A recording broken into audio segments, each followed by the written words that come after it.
কিভাবে simple, complex এবং compound sentence making করা যায়। যদি কোনো সেন্টেন্সে বিং বা হ্যাভিং দেখেন, নিঃসন্দেহে সেটা ভাববেন হলো আপনারা এটা সিম্পলের সেন্টেন্সে আছে।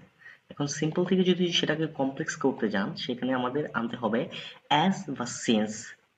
আবার যদি কম্পাউন্ড করতে যান, সেক্ষেত্রে আমাদের একটা অ্যান্ড যুক্ত করতে হবে। সো আমি নিচে কিছু এক্সাম্পল দিয়ে রেখেছি, আমরা এক্সাম্পল গুলো ফলো করি, রাইট? একটা এক্সাম্পল দিয়েছি। সো দেখি, দেখেন, as he was sick, as he was sick, যেহেতু সে sick ছিল, অসুস্থ ছিল, he could not attend the party, সে পার্টিতে অ্যাটেন্ড করতে পারেনি, রাইট? এখানে কি as আছে, রাইট?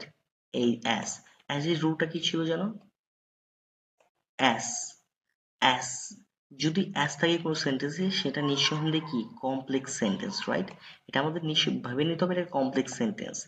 সেটাকে যদি আমরা সিম্পল করতে চাই, তো আমাদের ফার্স্ট অফ অল কি করতে হবে? অ্যাস বা সিন্স এর পরিবর্তে আমাদের কি আনতে হবে? বিইং আনতে হবে, রাইট? বিইং সিক বা হ্যাভিং আনতে হবে।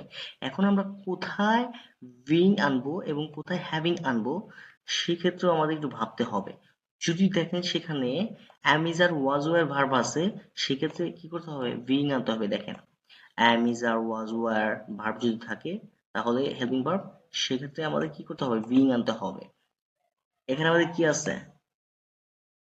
as he was sick, was, right? এই যে am is এর was were, এই যে was আছে, right? was were verb আছে। so verb থাকলে আমরা কি আনবো? being আনবো, right? আর যদি সেখানে থাকতো have, has, had থাকতো, তাহলে আমরা কি আনতাম? having আনতাম, right?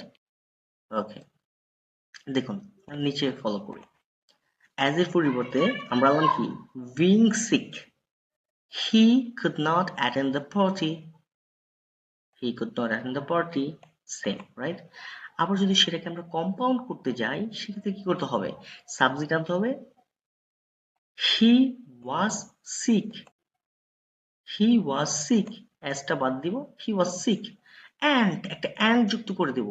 এই কমার পরিবর্তে একটা আমরা and যুক্ত করে দেব, and could not attend the party। আপনারা হয়তো বুঝতে পেরেছেন কিভাবে সিম্পল থেকে কমপ্লেক্স এবং কম্পাউন্ড তৈরি করা যায় সেন্টেন্সকে।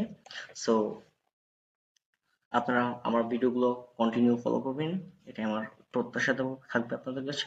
আসসালামু